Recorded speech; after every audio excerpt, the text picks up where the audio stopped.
Welcome everyone on my YouTube channel.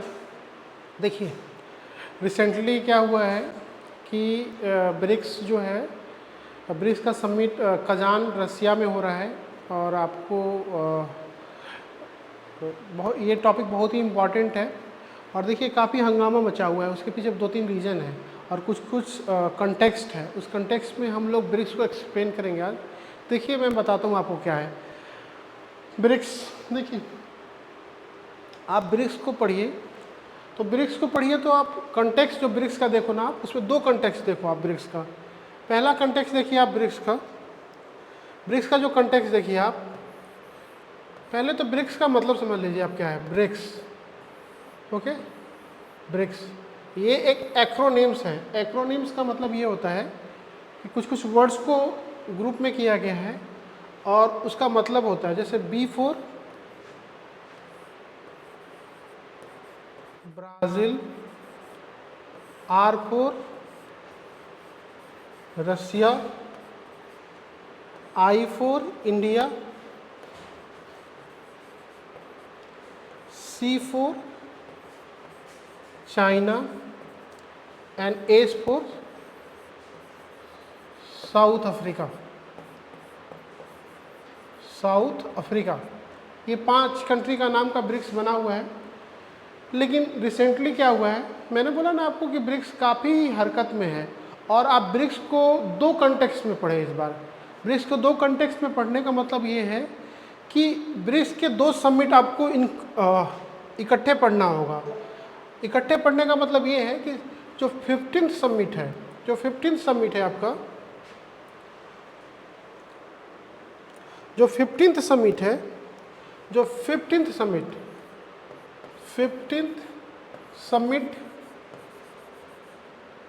Okay, और 16th summit, ठीक है। ये दो कंटेक्स्ट में आप पढ़िए। जो 15th समिट जो हुआ है आपका, वो साउथ अफ्रीका में हुआ है। साउथ अफ्रीका में हुआ है। और जो 16th समिट है और जोहानिसबर्ग में हुआ है। दिस हैपेन इन जोहानिसबर्ग, वो होगा जोहानिसबर्ग, ठीक है। और जो 16th समिट है वो रसिया के कजान सिटी में होगा और वो चल रहा है। मतलब मैं जब ये वीडियो रिकॉर्ड कर रहा हूँ तो summit is on going process है। तो मैंने बोला ना आपसे कि आप दो कंटेक्स्ट में पढ़िए। आप एक पढ़िए आप 15th समिट और दूसरा पढ़िए 17th समिट। फिलहाल 17th समिट का जो डिक्लेरेशन का जो सब्जेक्ट है वो आया नहीं है, लेकिन जो साउथ अफ्रीका वाला समिट है उसका कुछ डिक्लेरेशन आया था और वो इम्पॉर्टेंट है आपको। और वो इम्पॉर्टेंट इसलिए है क्योंकि उसमें आपका कुछ नए कंट्री को जोड़ा गया था। और देखिए एक ट्रैक चेंज हुआ है। हम लोग क्या करते थे कि जो 15th समिट से पहले क्या था, एक सीक्वेंस होता था। 15th समिट से पहले हम लोग सिंपल क्या याद रखते थे, 15th समिट से पहले हम लोग याद रखते थे जैसे ब्रिक्स है तो सिंपल ट्रिक होता था कि अगर पिछले बार का जो समिट अगर हुआ है, पिछले बार का समिट अगर ब्राज़ील में हुआ है, अगर पिछले बार का समिट ब्राज़ील में हुआ है सॉरी, तो अगले बार का समिट कहाँ पे होगा, रसिया में होगा। उसी तरह से नेक्स्ट समिट कहाँ होगा, इंडिया में होगा। इस सीक्वेंस में होता था। उसी तरह से अगला जो होगा वो कहाँ होगा, चाइना में होगा। और नेक्स्ट समिट कहाँ होगा, साउथ अफ्रीका में होगा। लेकिन आप यहाँ पे क्या देख रहे हैं, आप यहाँ पे देखिए इस समिट में कि पिछला वाला जो 15th समिट था वो साउथ अफ्रीका में हुआ था, तो उसके हिसाब से ब्राज़ील में होना चाहिए था। लेकिन इस बार जो 16th समिट जो है वो आपका रसिया में कजान सिटी में हुआ है। इसलिए ये इम्पॉर्टेंट और बढ़ गया है क्योंकि इस ट्रैक से चेंज हुआ है। इसलिए मैं कह रहा हूँ कि आप दो समिट को इकट्ठे पढ़िए और उसी के रिकॉर्डिंग में काम कीजिए, ठीक है। देखिए अब मैं एक चीज़ दिखाता हूँ आपको।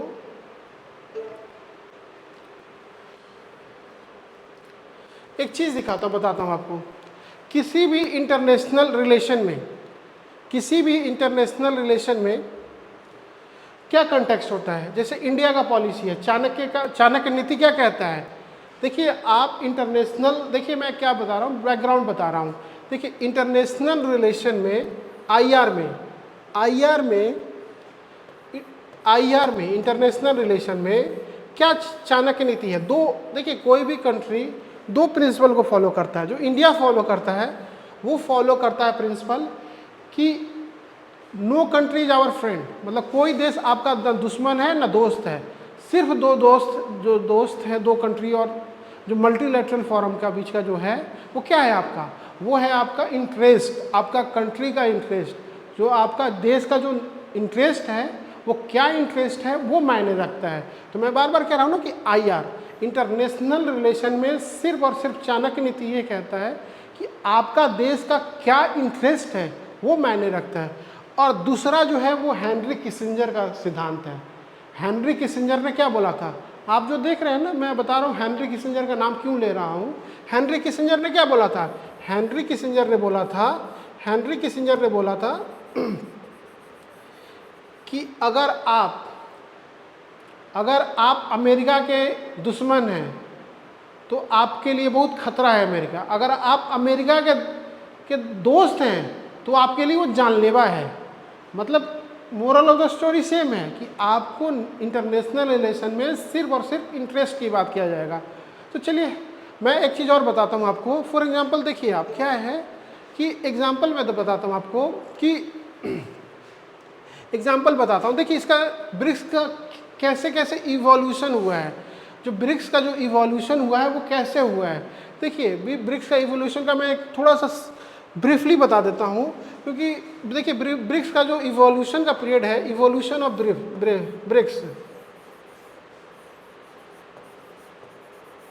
ऑफ ब्रिक्स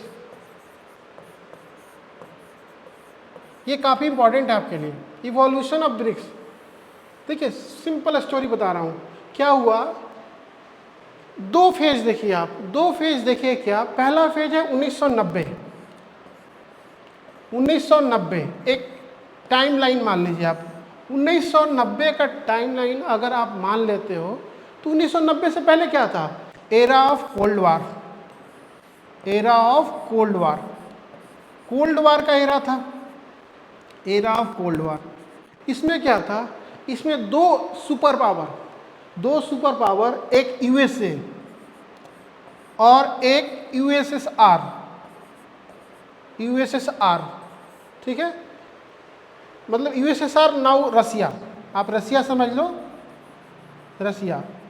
ये हर इंटरनेशनल इशू में क्या होता था आपका, ये अपने आप में इन्वॉल्व रहते थे, लड़ाई करते रहते थे और वो एक दूसरे को चाहते थे कि हमेशा एक दूसरे को नीचा दिखाएं। लेकिन 1990 में क्या हुआ, 1990 में आपका यूएसएसआर का विघटन हो गया। मतलब रसिया यूनाइटेड सोवियत संघ जो था आपका वो ढेर सारे पार्टों में टूट गया आपका, और वो रसिया के नाम से जाने लगा। तो क्या हुआ आपका जो इंटरनेशनल रिलेशन में जो था आपका सिर्फ और सिर्फ एक सुपर पावर बना। 1990 से पहले दो सुपर पावर के बीच कॉन्फ्लिक्ट होता था, एक होता था आपका यूएसए और एक जो होता था आपका यूएसएसआर। लेकिन 1990 में यूएसएसआर टूट गया आपका। तो फिर क्या हुआ आपका कि जो एक सोल सुपर पावर बन गया, एक सोल सुपर पावर बन गया। देखिए सोल सुपर पावर बन गया आपका, वो कौन सा बन गया आपका, सोल सुपर पावर बन गया आपका USA, United state of America. और फिलहाल तक मिलिट्रली और इकोनॉमिकली सुपर पावर का दर्जा उसी को है। नो डाउट चाइना का राइज हुआ है इकोनॉमिक फ्रंट पे as well as military front पे, लेकिन अभी भी वो एक तो वेस्टर्न हेजेमनी है। देखिए मैं ये सवाल इसलिए बता रहा हूँ ना आपको, क्योंकि ब्रिक्स का जो गठन ही हुआ था वो अगेंस्ट द वेस्टर्न कंट्री जो है ना, वेस्टर्न कंट्री का जो इंटरेस्ट है। देखिए वेस्टर्न कंट्री क्या करता है आपका, वेस्टर्न कंट्री किसके थ्रू किस कंट्रोल करता है। देखिए आप किसी भी सिस्टम को कैसे कंट्रोल कीजिएगा, देखिए बाई मिलिट्री। आपको कोई सिस्टम को कंट्रोल करना हो, सिस्टम को कंट्रोल करना हो तो कैसे कीजिएगा, या तो आप इकोनॉमिक के तरीके से कर सकते हो, इकोनॉमिक, या फिर आप क्या करोगे, मिलिट्रीली करोगे आप। तो देखिए हो गया ना आप। तो इकोनॉमिक तरीका से मैं ये इसलिए बता रहा हूँ ये सब चीज़, क्योंकि ब्रिक्स का जो गठन हुआ है क्यों हुआ है और वो किस फेज वाइज में हुआ है वो बता रहा हूँ, मैं कारण बता रहा हूँ आपको, ठीक है। तो किसी भी इंटरनेशनल सिस्टम को आप कैसे कंट्रोल कीजिएगा, एक तो इकोनॉमिक वे में और एक मिलिट्री वे में। इकोनॉमिक वे में देखिएगा कि फॉर एग्जांपल ब्रेटन वुड संस्थाएं, ब्रेटन वुड संस्थाएं कौन कौन है, ब्रेटन वुड संस्थाएं जो हैं, ब्रेटन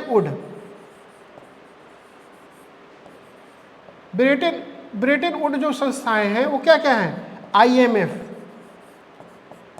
वर्ल्ड बैंक, फिलहाल तो दो ही हैं, और तीसरा जो इकोनॉमिक कंट्रोल करने के लिए बना है वो है WTO। लेकिन WTO को इंटेंशनली अमेरिका ने क्या किया हो, उसको इंटेंशनली जानबूझकर उसको फंक्शन प्रॉपर नहीं कर देते हैं। देखते हैं आए दिन WTO में देखते हैं डिस्प्यूट होता है, तो वहाँ पे एक डिस्प्यूट के लिए एक बॉडी होता है, एप्लीट बॉडी। अमेरिका इंटेंशनली वहाँ का जो डिस्प्यूट बॉडी होता है उसको कभी करता ही नहीं है, मतलब हमेशा ही कुछ ना कुछ अड़ंगा लड़ा के उसको जो डिस्प्यूट वाला बॉडी है उसको डिसफंक्शनल ही मान लो कि कर दिया अमेरिका ने। इसीलिए दो बॉडी जिस पे वेस्टर्न कंट्री का हेजेमनी है। और मिलिट्री में आप देखो, मिलिट्री में क्या होता है, कहीं भी लड़ाई हो क्या होता है, यूएन पीस कीपिंग सुनते हैं ना आप, यूएन पीस कीपिंग फोर्स उसके थ्रू करता है, या फिर डायरेक्टली इन्वॉल्वमेंट करता है। फॉर एग्जांपल आप अभी देख लीजिए, रसिया यूक्रेन का लड़ाई हो रहा है, कन्फ्लिक्ट हो रहा है, तो उसमें देखिए ना डायरेक्टली और इनडायरेक्टली अमेरिका इन्वॉल्व है, और वेस्टर्न कंट्री है ढेर सारे, देखिए यूरोपियन कंट्री उसको हेल्प करते हैं। तो इन सबको एक वेस्टर्न कंट्री का 1990 के बाद से हेजुमनी हो गया पूरे ही सिस्टम पे। उसके अगेंस्ट में कुछ देश थे जो कि डेवलपिंग थे एज वेल एज डेवलप्ड थे। फॉर एग्जांपल डेवलपिंग में कौन कौन से हो गए आपके, ब्राज़ील, डेवलपिंग में कौन कौन से हो गए, Brazil, India, China and south Africa और रसिया को डेवलप माना जाता है। इन सब कंट्री ने वेस्टर्न हेजेमनी के खिलाफ उन्होंने एक ग्रुप को बनाया, और उस ग्रुप का जो नाम था आपका, उस ग्रुप का नाम था, उन्होंने क्या दिया, ब्रिक्स। Okay, BRICS. सिर्फ इतना कहानी मैं इसलिए बताया हूँ आपको क्योंकि ये कहानी इंपॉर्टेंट इसलिए है क्योंकि अगेंस्ट द वेस्टर्न हेजेमनी बना है। इसीलिए देख रहे होंगे आजकल कि जब भी प्राइम मिनिस्टर, जब रसिया के लिए जैसे ही घोषणा हुआ, कल एक और घोषणा हो गया, जो मिनिस्ट्री ऑफ एक्सटर्नल अफेयर्स के जो स्पोक्स पर्सन हैं उन्होंने कहा ना कि हम लोग चाइना के साथ जो लद्दाख में जो स्टैंड ऑफ हुआ था उसके सेना ने, दोनों साइड के लोगों ने डिसाइड किया है कि अपने अपने ओरिजिनल पोजीशन पे आएंगे और पेट्रोलिंग पुराने 2020 से पहले वाला पोजीशन को रिस्टोर किया जाएगा, क्योंकि ये एक भी डेवलपमेंट है। ये अगेंस्ट वेस्टर्न हेजेमनी है, क्योंकि अमेरिका क्या चाहता है कि आपस में लड़ते रहें, चाइना और इंडिया लड़े, साथ में रसिया भी लड़े, तो क्या होगा, उससे क्या होगा कि हमारा इकोनॉमिक डेवलपमेंट कम होगा। इसके चलते सिर्फ और सिर्फ वेस्टर्न हेजेमनी को कंट्रोल करने के लिए इन सब कंट्री ने ब्रिक्स का गठन किया। एक चीज़ और देखिएगा, तो ब्रिक्स का जो पहला नाम जो था आपका, ब्रिक्स का पहला जो इंसान जो थे ब्रिक्स को, ये इंपॉर्टेंट है आपके लिए, जो पहले जो ब्रिक्स को जिन्होंने कहा था ना, ब्रिक्स का जो नाम सजेस्ट किया था, उनका नाम था आपका जिम ओ'नील। ठीक है, 2001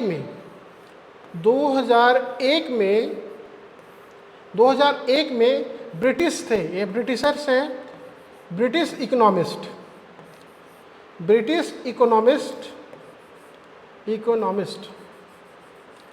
उन्होंने क्या किया, उन्होंने एक एक्रोनिम्स बनाया 2001 में, ये इवोल्यूशन ऑफ ब्रिक्स है, ठीक है। उन्होंने क्या किया, उन्होंने सजेस्ट किया ब्रिक, उसका नाम दिया ब्रिक। देखिए, B for Brazil, R for Russia, I for India, C for China, ठीक है।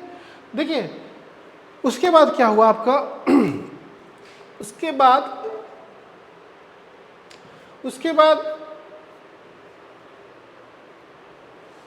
बाद देखिए क्या हुआ,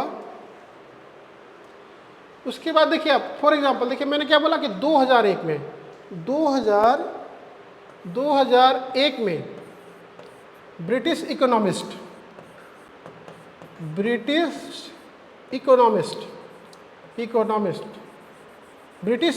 ने क्या सजेस्ट किया? उन्होंने सजेस्ट किया ब्रिक का नाम का एक एक्रोनिम्स बना दिया, ब्रिक। ठीक है, ये जो है ना, ये नाम तो उन्होंने सजेस्ट कर दिया, ये ठंडे बस्ते में चला गया। ठंडे बस्ते में चला गया तो फिर क्या हुआ कि G8 का समिट था। देखिए बहुत बच्चे सोचेंगे कि ये G8 से क्या वास्ता था है, तो G8 का समिट था आपका, G8 का समिट 2006 में था आपका सेंट पीटर्सबर्ग में, क्योंकि 2001 में तो जिम ओनील ने तो प्रपोज कर दिया नाम G8। अब जो G8 है, अब G7 के नाम से जाना जाता है। क्यों? क्योंकि इसमें क्या हुआ है आपका, ये इस बार के लिए इंपॉर्टेंट है, पेपर के लिए इंपॉर्टेंट भी है, क्योंकि इसमें G8 से रसिया को वेस्टर्न ब्लॉक ने निकाल दिया है, रसिया को बाहर निकाल दिया है। तो 2008 में G8 का मीटिंग हुआ, ठीक है। उसी में एक इनफॉर्मल मीटिंग हुआ, कहाँ पे? Saint Petersburg. इनफॉर्मल मीटिंग पहला जो मीटिंग हुआ आपका वो हुआ इनफॉर्मल मीटिंग।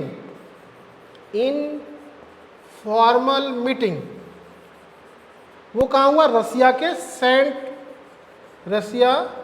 सेंट पीटर्सबर्ग में हुआ आपका, ठीक है, सेंट पीटर्सबर्ग। ओके, ये 2006 का है, पहला सीक्वेंस A1 याद रखिएगा इसको। जब दूसरा हुआ, अभी इसमें जो है ना सिर्फ 4 कंट्री पार्ट कर रहे हैं। एक अभी ब्रिक है, ये फिलहाल ये ब्रिक है, ओके। 2007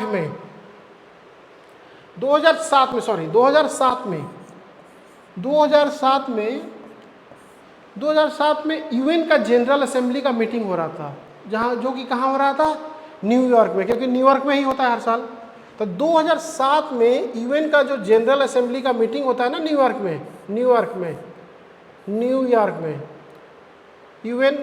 में, वहाँ पे आपके ब्रिक फॉरेन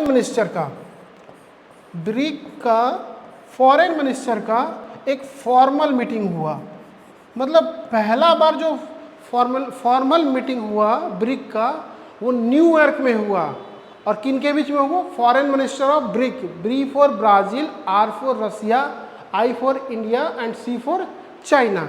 उसी तरह से आप देखिए फिर क्या हुआ, क्योंकि ये 2006-07 तक का इंसिडेंट है, क्योंकि उसके बाद फॉर्मल एक मीटिंग हो गया इनके बीच में 2009, ये बहुत इंपॉर्टेंट है, ये 2009।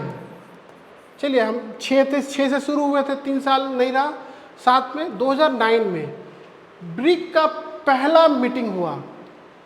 अभी भी ब्रिक्स जो है वो ब्रिक है, ब्रिक का पहला मीटिंग हुआ। और वो कहाँ पे हुआ? वो रसिया में हुआ, आपका रसिया में। ये ब्रिक का पहला समिट है, याद रखिएगा। इसमें रसिया पार्ट नहीं लिया था। और ये जो पहला मीटिंग हुआ वो हुआ एकेनतेनबर्ग में, रसिया में हुआ आपका 2000 पहला समिट मीटिंग, फर्स्ट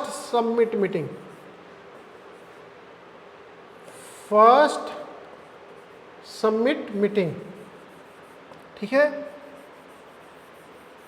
2009 में। देखिए फिर क्या हुआ 2010 में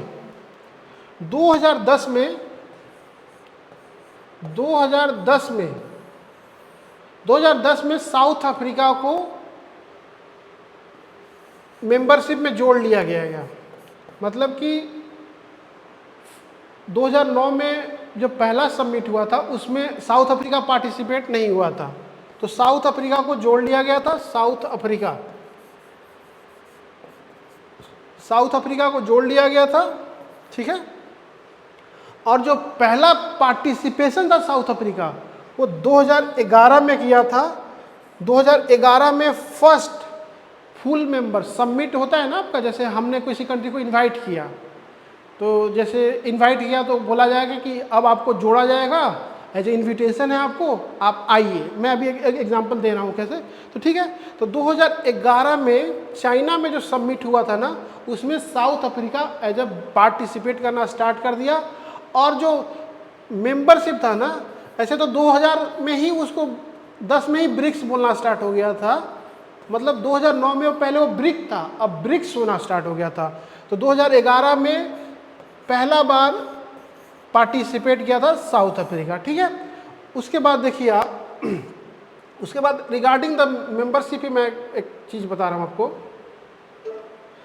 regarding the membership 2023 very interesting, और ये काफ़ी इंटरेस्टिंग है और ये आ सकता है।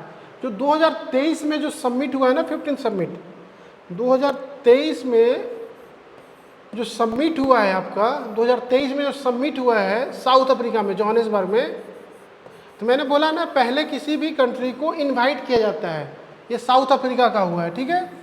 साउथ अफ्रीका ये 15th सबमिट है, 15th सबमिट, और 16वां तो रसिया में हो रहा है।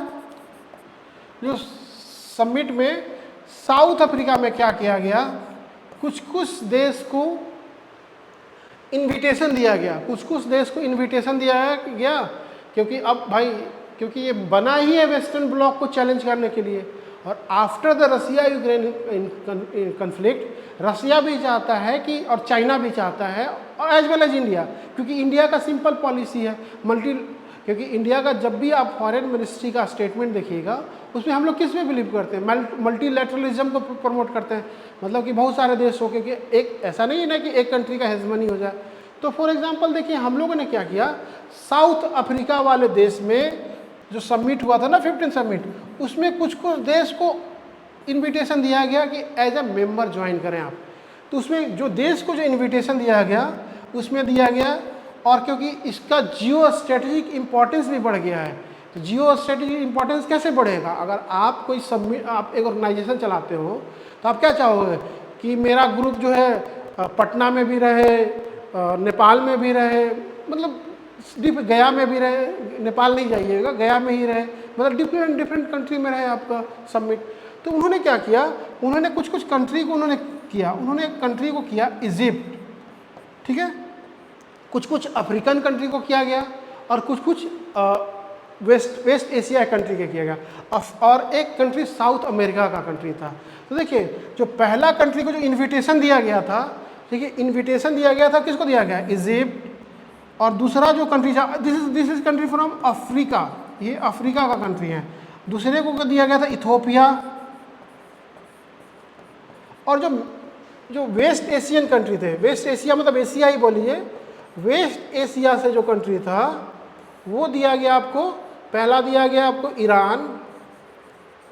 देख रहे, कल देखे ना जो पिजेंस्की है, उस मोदी जी के साथ फोटो वायरल हुआ है, और एक इसके साथ व्लादिमीर पुतिन के साथ बहुत वायरल हुआ है फोटो, जो कह रहे हैं पुतिन साहब की, लगता है कि हमारे बीच इतना अच्छा रिलेशन हो गया है कि relation between India and Russia is so कि हमें अब ट्रांसलेटर का भी ज़रूरत नहीं है। ये फोटो काफ़ी वायरल हो रहा है और इम्पोर्टेंट भी है आपका। और जो दूसरा जो है आपका ईरान है, और तीसरा जो है आपका यूएई है, ओके, ये मिड वेस्ट एशिया का। और एक जो कंट्री है आपका वो है आपका सऊदी अरबिया, सऊदी अरबिया। ये किसके हो गए आपके, एक बार रुक जाइए आप।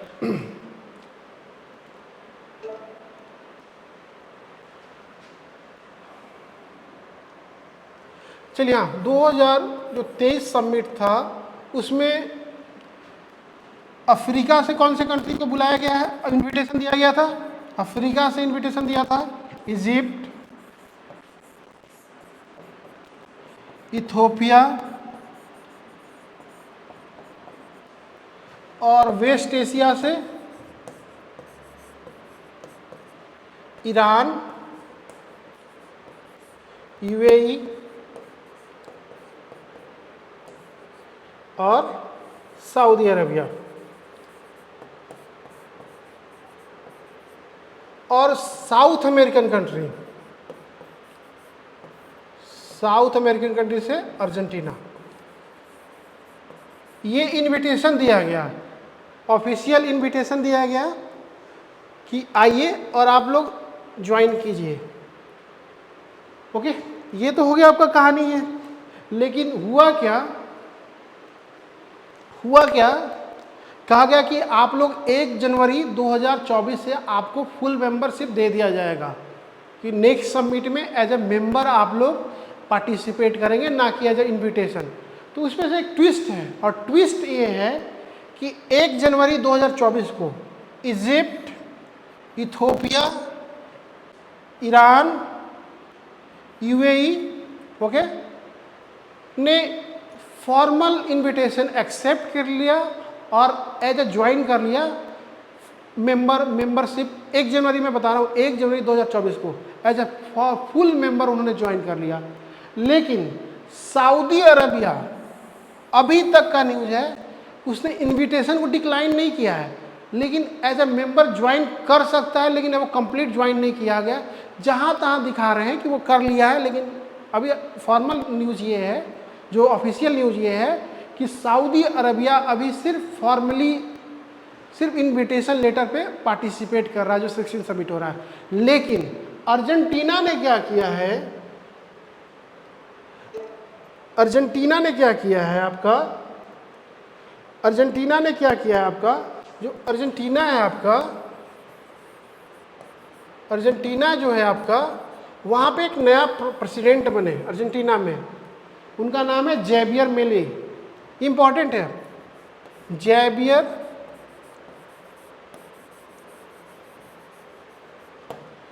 ये भाई साहब थोड़े से वेस्ट, इनका जो इंक्लिनेशन है वो वेस्टर्न कंट्री से है।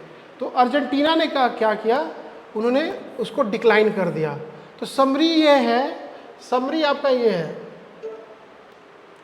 समरी ये है आपका कि जो आपके जो कंट्री है ना, आपके जो फिलहाल जो मेंबर हैं आपके ब्रिक्स के जो मेंबर हैं आपके, एक तो जो पुराने मेंबर हैं जो 2010 में बन चुके हैं, वो हैं ब्राज़ील, रूस, भारत, चीन, दक्षिण अफ्रीका। जो नया कंट्री जो मेंबर बना है, मिस्र, Egypt, Iran, Ethiopia, UAE. Saudi Arabia ने क्या किया है, अभी फॉर्मली ज्वाइन नहीं किया है, लेकिन हाँ अर्जेंटीना ने इनविटेशन मिलने के बाद उसको डिक्लाइन कर दिया है। ये अपने आप में इम्पॉर्टेंट है। और देखिए कुछ सबमिट का कुछ मैंने बता दिया आपको इवोल्यूशन। और देखिए सबमिट का मैंने बता दिया आपको। ओके, कुछ चीज़ें हैं, मैंने बोला ना आपसे कि चीज़ ये है कि जैसे एग्जाम्पल मैं बोल रहा हूँ आपसे कि इसका मेन मकसद क्या है। आप कोई भी इंस्टीट्यूशंस बनाते हो, चाहते हो कि हमारा पावर बढ़े, उसके लिए क्या हुआ है कि इसमें आप देख लीजिएगा, इम्पॉर्टेंट है। जैसे आईएमएफ लोन कब देता है, आईएमएफ जब लोन देती है, आईएमएफ जो लोन कब देता है, आईएमएफ लोन देता है जब बैलेंस ऑफ पेमेंट क्राइसिस हो। जैसे आपका इंडिया का जो था, आपका इंडिया भी आईएमएफ के पास कब गया था, जब हमारा बैलेंस ऑफ पेमेंट, इंडिया कब गया था आपका आईएमएफ के पास, आईएमएफ के पास हम कब गए थे, जब हमारा फॉरेक्स रिजर्व का इशू हो गया था। आप देखते होंगे, दो कंट्री का नाम याद रखिएगा, एक है श्रीलंका और एक है पाकिस्तान। हमेशा आईएमएफ के दरवाज़ा खटखटाते रहते हैं क्योंकि उनके पास बैलेंस ऑफ पेमेंट क्राइसिस होता है। उसी तर्ज पे क्योंकि ये काउंटर क्या करना है, आपका काउंटर करना है, क्योंकि जितने भी इकोनॉमिक ऑर्गेनाइजेशन है उसमें अमेरिका का एक छत्र राज है। उसको कंट्रोल करने के लिए बैलेंस ऑफ पेमेंट वाले क्राइसिस में, एक सीआरए का फॉर्मेशन हुआ है। सीआरए का मतलब होता है कंटिंजेंट रिजर्व अरेंजमेंट, सीआरए। इसका काम वही है जो आईएमएफ का काम है। आईएमएफ जो करता है ना, इसका काम देखिए कहाँ पे लिखा हुआ है, ये कब बना है, 2015 में बना है। इसका काम क्या है, it provide financial support to member countries. That face the balance of payment difficulty.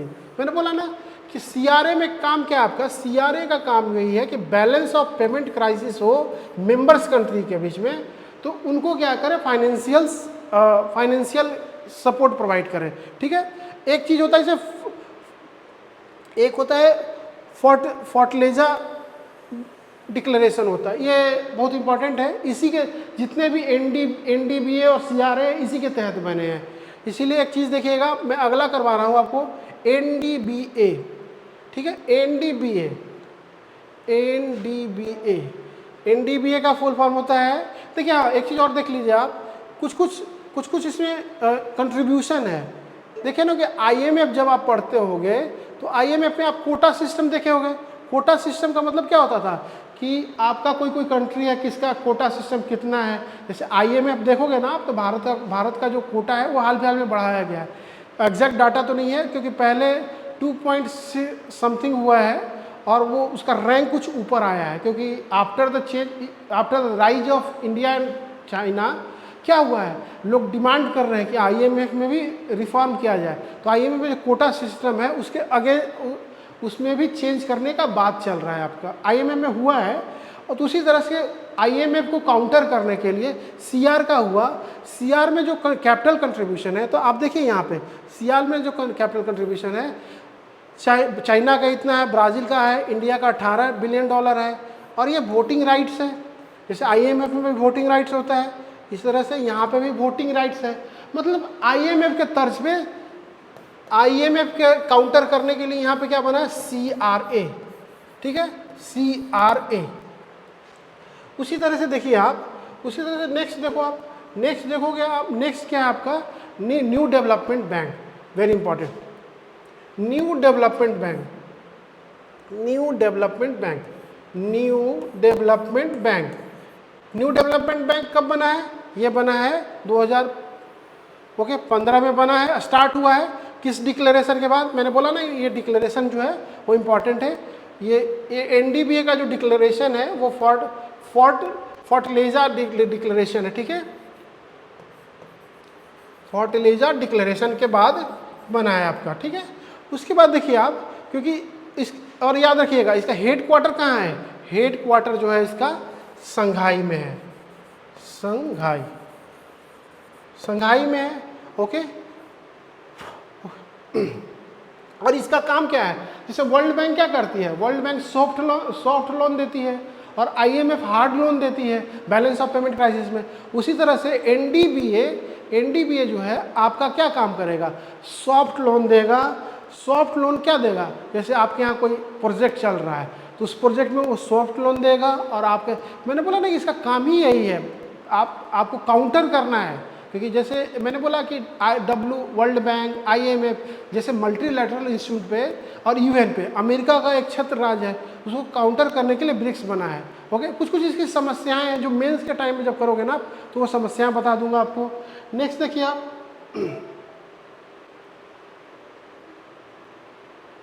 Okay देखिए मैंने ये तो बता दिया आपको कि कौन कौन सा ज्वाइन किया था, ये सब कि कौन से कंट्री कब ज्वाइन किए हैं, लिखा हुआ है कि आपको 2000 में किया गया था, इजिप्ट, इथियोपिया, ईरान सबको इनविटेशन दिया गया था। लेकिन जो ज्वाइन किया था सिर्फ 4 कंट्री ऑफिशियली ज्वाइन किए हैं, यूएई, ईरान, इथियोपिया और इजिप्ट, 4 कंट्री उन्होंने ज्वाइन किया है। ओके, और इनका देखिए जैसे देखो अब जैसे इसका देखो हाउएवर ब्रिक्स का जो कंट्रीब्यूशन है जीडीपी में जो कंट्रीब्यूशन है वो तकरीबन 28% है। जीडीपी में जो कंट्रीब्यूशन है वो 28% है। जीडीपी का कंट्रीब्यूशन, जीडीपी में जो कंट्रीब्यूशन है वो 28% है। और आपका जो पॉपुलेशन का कंट्रीब्यूशन है वो अराउंड 40% है आपका। और तेल में भी इसका तकरीबन 40% प्लस में ही कंट्रीब्यूशन है, क्योंकि अब यूएई, सऊदी अरेबिया, ईरान जैसे कंट्री जुड़ गए हैं, इसलिए इनका इम्पोर्टेंस है।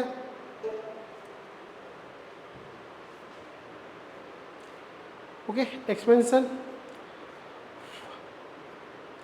और हाँ,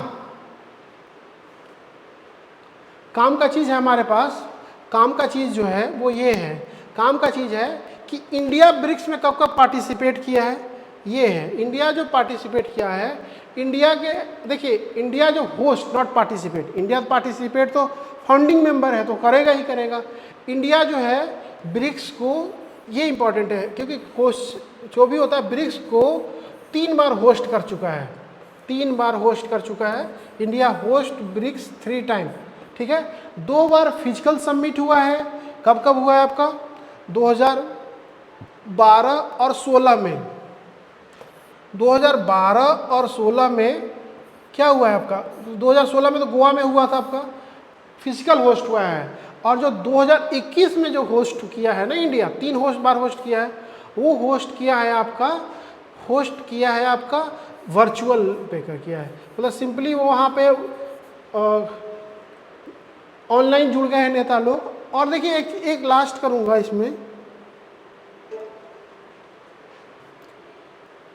एक लास्ट करूँगा कंसेप्ट वाइज लास्ट करूँगा क्योंकि देखिए ये इंपॉर्टेंट है। एजेंडा ऑफ ब्रिक्स, मतलब हम तो कोई ऑर्गेनाइजेशन बना ले, हम अगर कोई ऑर्गेनाइजेशन बना लिए हैं तो उसका क्या क्या एजेंडा क्या क्या होगा।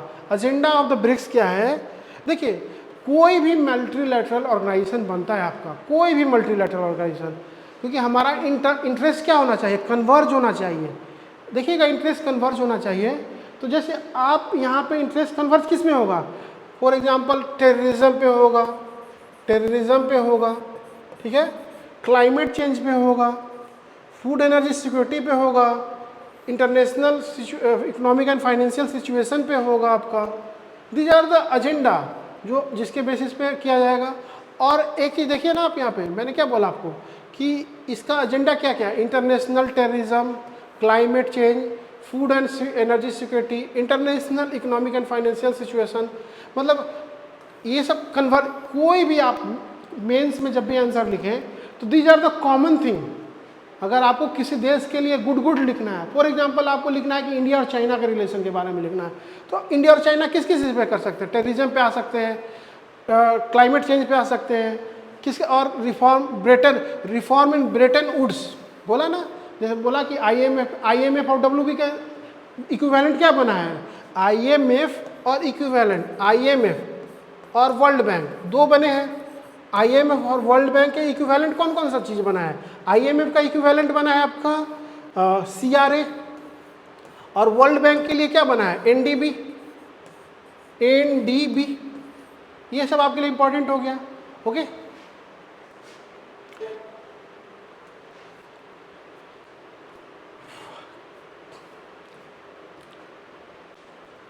कुछ क्वेश्चन है, इंपॉर्टेंट क्वेश्चन है, वो देख लेते हैं आप, ठीक, जो UPSC वगैरह में आया है सॉरी।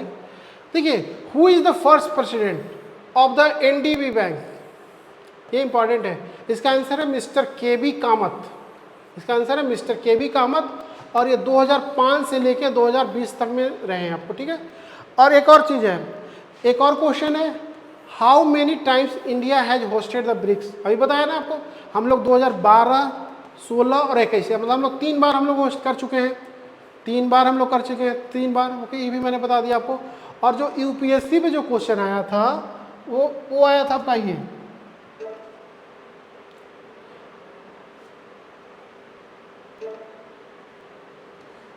ओके, UPSC में जो क्वेश्चन आया था, देखिए UPSC का क्वेश्चन देखिए कैसे करना है। UPSC का जो क्वेश्चन आया था प्री में, पहला था कि स्टेटमेंट है कि which of the following statement is or are correct होगा, ठीक है। न्यू डेवलपमेंट बैंक, पहला स्टेटमेंट ये है, ओके, पहला statement, new development bank has been set up by APEC, no it is set up by BRICS. New development bank किसका part है? BRICS का पार्ट है। तो फिर क्या हो गया आपका आंसर? जो हो गया आपका पहला स्टेटमेंट क्या हो गया? गलत हो गया, ब्रिक्स है। दूसरा स्टेटमेंट जो है वो है head quarter of new development bank is Shanghai, ये सही हो गया, मतलब स्टेटमेंट 2 इज ओनली करेक्ट हो गया आपका, ठीक है।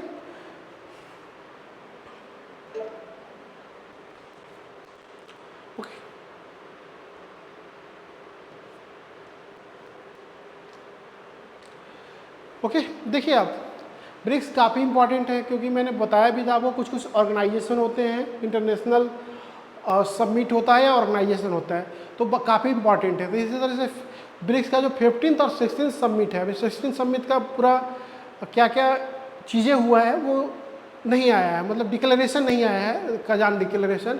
जो 15th समिट से जो डिक्लेरेशन हुआ था वो इम्पॉर्टेंट है, वो देख लीजिएगा आप। और इसमें आप ये देख लीजिएगा कि आप कौन कौन से जो टॉपिक हैं वो कौन कौन से कंट्री ऐड हुए हैं और कौन कौन से कंट्री ने डिक्लाइन कर दिया। जैसे अर्जेंटीना ने क्या किया, इनविटेशन को डिक्लाइन कर दिया है। उसके जब से जेवियर मिलेले जब से प्रेसिडेंट बने हैं अर्जेंटीना के, उन्होंने क्या किया, डिक्लाइन कर दिया है आपका। तो उसी तरह से देख लीजिएगा, जैसे सऊदी अरबिया है, सऊदी अरबिया ने इन्विटेशन को कर लिया है लेकिन उसने फॉर्मली ज्वाइन नहीं किया है, एज इन्वाइटी ही वो अभी इस बार 16 समिट में आया है। और इस बार रसिया ने क्या किया है, रसिया ने मोर देन 300+ कंट्री को इन्वाइट किया है। और अनफॉर्चुनेटली या फॉर्चुनेटली कहिए आपको, हुआ क्या है आपका, ये इस बार उन्होंने पाकिस्तान को इन्वाइट नहीं किया है, क्योंकि पाकिस्तान में एक एससीओ का समिट हुआ था हाल फिलहाल में। पाकिस्तान में एससीओ का समिट हुआ था, तो उसको पाकिस्तानी मीडिया जो था ये न्यूज़ चला रहा था कि एज हम लोगों को ना ये कर लिया गया है, मतलब इनविटेशन मिला है पाकिस्तान को 16 ब्रिक्स समिट में लाने के लिए। तो पाकिस्तान का मीडिया काफ़ी खफा है, और ऐसे होता है ना कि जैसे शादी में फूफा जी रुस जाते हैं, उस तरह से शादी के फूफा की तरह पाकिस्तान आजकल मुंह फुलाकर घूमते हुए चल रहा है।